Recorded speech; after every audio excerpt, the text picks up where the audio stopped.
कहते हैं मंजिल उन्हीं को मिलती है जिनके सपनों में जान होता है। पंखों से कुछ नहीं होता, हौसलों से उड़ान होता है। दरअसल ये सारायण था मैं इसलिए आपको बता रहा हूँ क्योंकि बालोद जिले के एक छोटे से गांव में रहने वाले कोटवार के बेटे उसके हकदार कैसे उसकी कहानी बताता हूँ और उस शख्स भी मिलाता हूँ। नमस्कार, मैं करण सोनी, आप सब तक छत्तीसगढ़ देख रहे हैं। हाल ही में CGPSC की जब परीक्षा को फाइट करके DSP पद के लिए चयनित हुए हैं बालोद जिले के खल्लारी गांव के रहने वाले दुष्यंत टांडियल, जो कि हमारे साथ मौजूद है। आइए इनसे जानते हैं इनके सफलता और चुनौतियों के बारे में।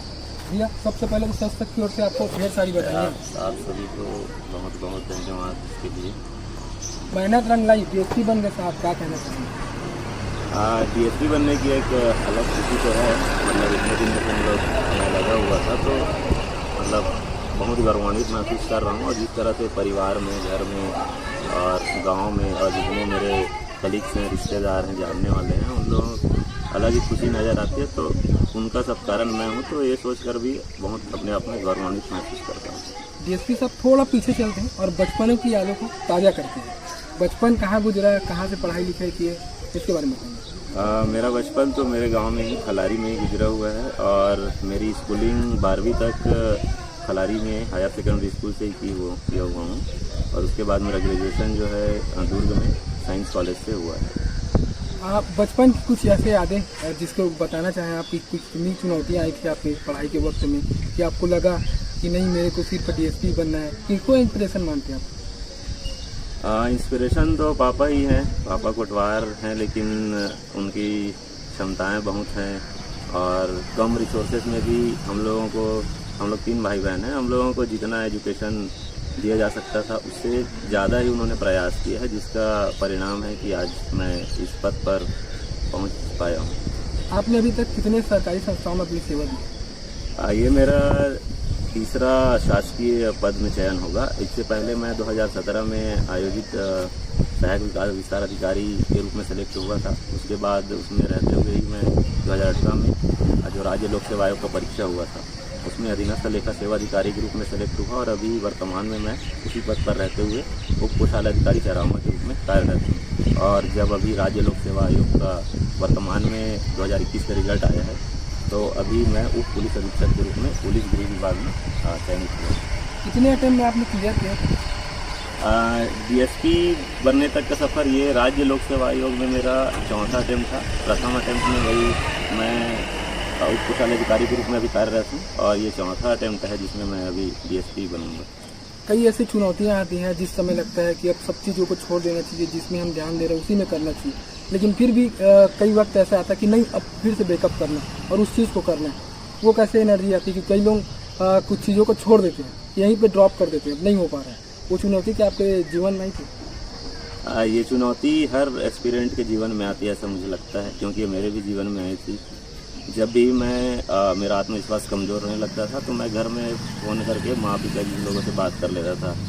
फिर मैं अपने में एकांत में सोचता था कि इतने दूर मैं पढ़ने आया हूँ और रिजल्ट नहीं मिलेगा, अच्छा नहीं कर पाऊँगा, तो मतलब इसका क्या ही मूल्य रह जाएगा।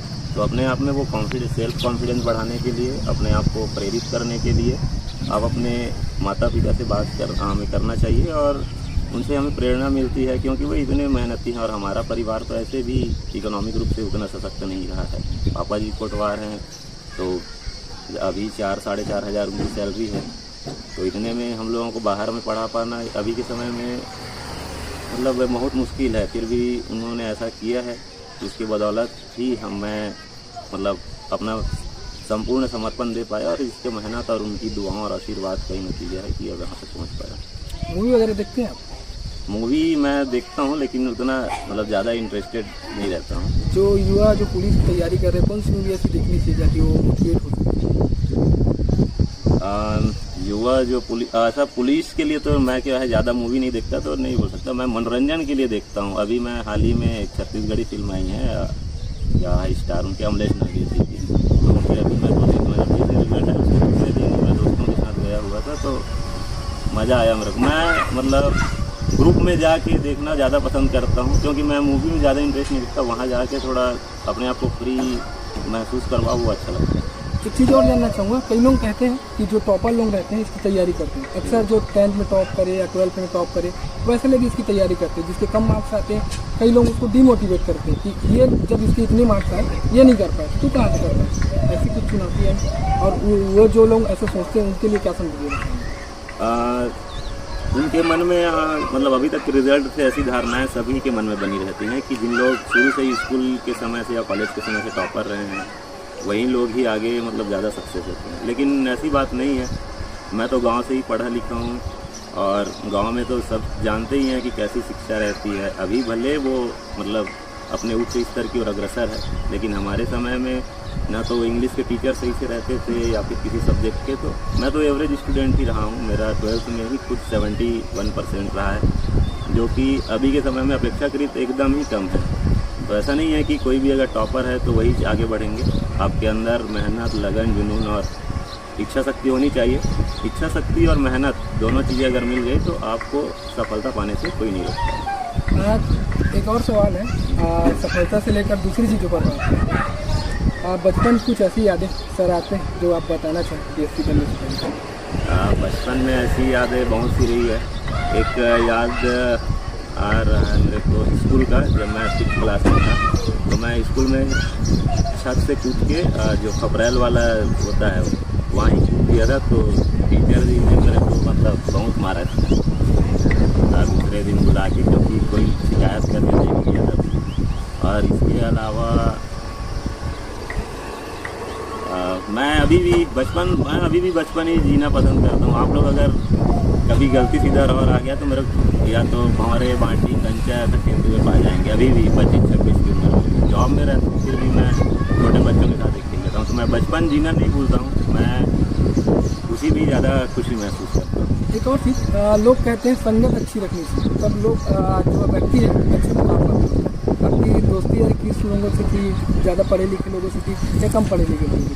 हाँ, ये बात तो मैं एग्री करूँगा, क्योंकि जब मैं तैयारी किया 2017 में शुरू किया तो उस समय दुर्ग में वहाँ कुछ दोस्त मिले, उन लोगों के बदौलत वो लोग सीनियर तो पहले से इस फील्ड में थे और कोचिंग वगैरह कर चुके थे, तो उन लोगों के मतलब मार्गदर्शन में मैं आगे बढ़ता रहा। उन लोग लगातार मोटिवेट करते रहे कि नहीं तू भले छोटा है, उन लोगों से लेकिन है टैलेंट तो कर सकता है करके। तो उन लोग हमेशा सभी चीज़ें प्रोवाइड कराते रहे। और मैं तो ऐसे ही, हम लोग इकोनॉमिक रूप से कमजोर थे, बार बार ये बात बोलना नहीं चाहूँगा, लेकिन थे तो क्योंकि वो चीज़ें बार बार आ रही थी। उन लोग हमें सपोर्ट करते थे, खाने कोई पैसे नहीं देते थे, नाश्ता पर उन लोग वैसे ही मतलब उन लोग करा देते थे। ऐसा था मतलब 1.5 साल तक जब तक मैं वहाँ रहा, उन लोगों का भरपूर सहयोग मिला।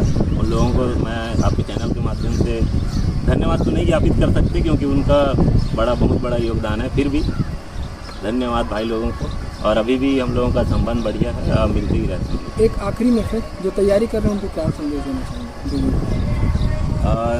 जो युवा अभी तैयारी कर रहे हैं वे मतलब अपना धैर्य बनाए रखना चाहिए, क्योंकि अगर राज्य लोक सेवा आयोग की परीक्षा है तो इनका प्रोसेस ही ऐसा है कि आपको 3 स्टेज में इसको पेपर देना पड़ता है। तो ये 1-1.5 साल इसका वो प्रोसेस ही लग जाता है।